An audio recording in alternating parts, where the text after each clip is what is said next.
Selamat pagi pemirsa, apa kabar Anda pada pagi hari ini? Senang sekali saya Ibnu Fadil dapat menemani Anda di Berita Kaltim hari ini. Sejumlah informasi penting telah kami siapkan untuk Anda dan berikut di antaranya. Satpol PP di Samarinda makin mengganas. Sejumlah pelanggar perda tak bisa lepas dari sasaran, termasuk penjual ayam dan bunga.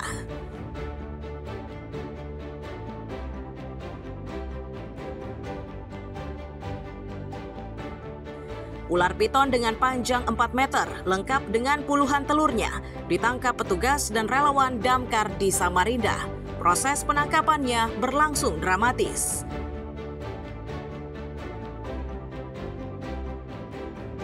Ibu kota Nusantara di Sepaku Penajam Pasir Utara kini sudah dilengkapi dengan kolam retensi untuk menampung air bersih.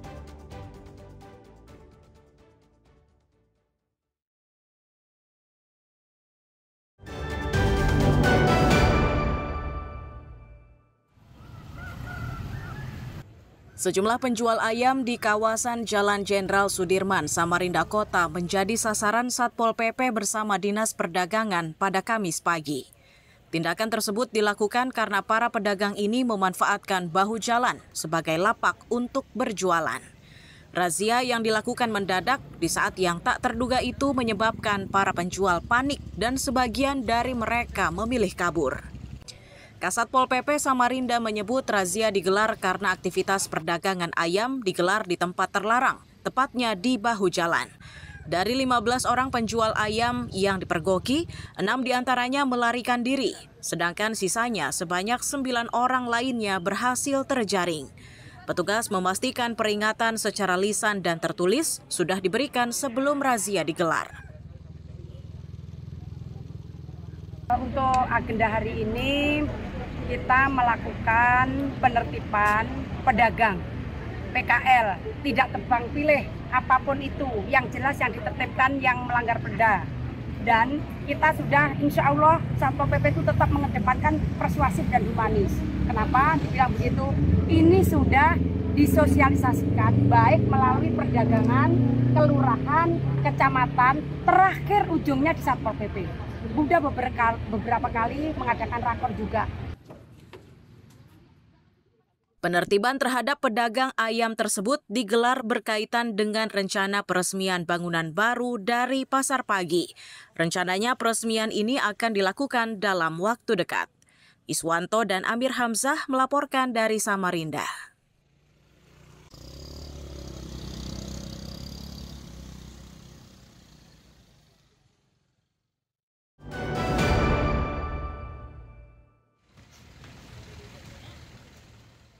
Operasi penertiban terhadap pedagang nakal masih terus dilakukan oleh Satpol PP di Samarinda. Pada operasi yang digelar Kamis siang, petugas menyasar pada penjual bunga atau kembang yang membuka usaha di kawasan Jalan Kyai Haji Mas Tumenggung, Samarinda Kota. Saat upaya penertiban berlangsung, sejumlah pedagang sempat melawan. Meski begitu, petugas bersikukuh mereka tidak ingin lagi melihat penjual yang menjajakan dagangan di atas trotoar atau badan jalan. Kepala Satpol PP Kota Samarinda menegaskan, penertiban yang dilakukannya sudah sesuai standar operasional. Tindakan tegas ini dilakukan setelah penjual kembang atau bunga tidak menanggapi teguran yang telah diberikan. Sudah melalui SOP, baik melalui kelurahan, kecamatan, dan disperindak atau perdagangan. Itu sudah sosialisasi. Kami juga sudah sering komunikasi, ya, bahkan surat edaran untuk tidak berjualan di pasung. Jadi tadi penertiban hari ini semuanya pelanggar perda. Kami tidak tebang pilih.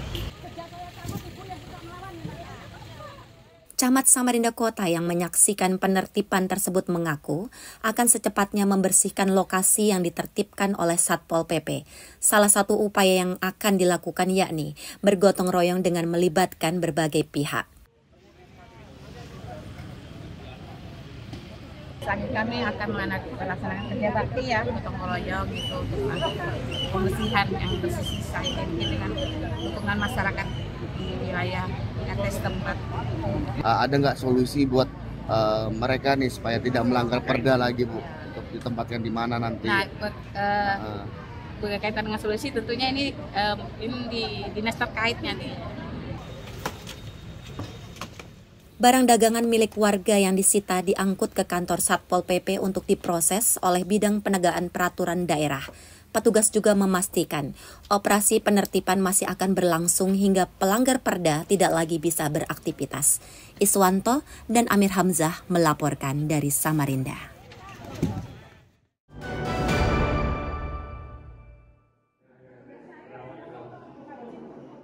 Rumah Sakit Umum Abdul Wahab Syahrani Samarinda merupakan salah satu rumah sakit yang disasar oleh Wakil Gubernur saat melakukan sidak pada Kamis malam.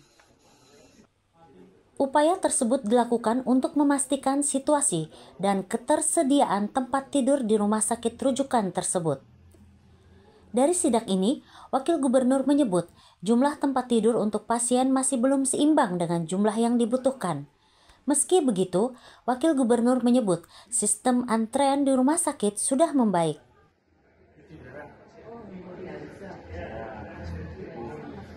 Melihat jumlah tempat tidur yang kelas 3 hanya 280, kemudian kelas 2 hanya 80-an, kelas 1-nya 100. Nah, ini akan ada ketimpangan dan tentu saja kita membutuhkan tambahan tempat tidur. Kita kan punya rumah sakit Pandurata nanti, gedung Pandurata. Nah, kita akan percepat penyelesaian gedung itu supaya nanti ada, ya paling tidak ada 700 tempat tidur lah yang bisa digunakan untuk masyarakat. Pak, untuk sistem antrian sudah membaik berarti Pak ya? Apa itu? Sistem antrian. Sistem antrian sudah membaik, tadi saya lihat sudah tidak ada backlog lagi. Sementara pihak rumah sakit menegaskan, situasi rumah sakit itu tidak bisa direkayasa. Untuk itu, mereka sangat siap jika pemerintah provinsi sewaktu-waktu melakukan sidak. Dipastikan jika ditemukan pasien yang tertahan di instalasi gawat darurat, itu akibat tempat tidur di ruang rawat inap masih penuh. Ya, kami sih sebenarnya mau sidak sewaktu-waktu ya, memang kondisinya seperti ini ya.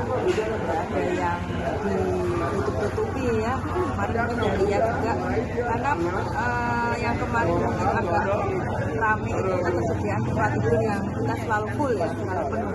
Nah, mungkin bisa dilihat di papan layar itu, sehingga kalau misalnya kayak tadi mungkin ada pasien yang stagnan yang nggak bisa masuk, ya memang harus menunggu dulu. Kalau misalnya ada yang kosong, naik atau turun kelas, naik dia kelas 2.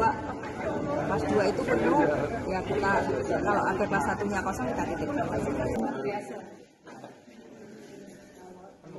Selain Rumah Sakit AWS, sidak juga dilakukan di beberapa rumah sakit lainnya, seperti Rumah Sakit Jiwa Atma Husada, Rumah Sakit Mata, dan Rumah Sakit Umum Daerah Haji Muhammad Salehuddin II. Agar tidak lagi ditemukan pasien mengantre di ruang instalasi gawat darurat, pemerintah provinsi akan menambah kapasitas dan jumlah ranjang perawatan untuk pasien kelas 1, 2, dan kelas 3. Tim Liputan dan Amir Hamzah melaporkan dari Samarinda.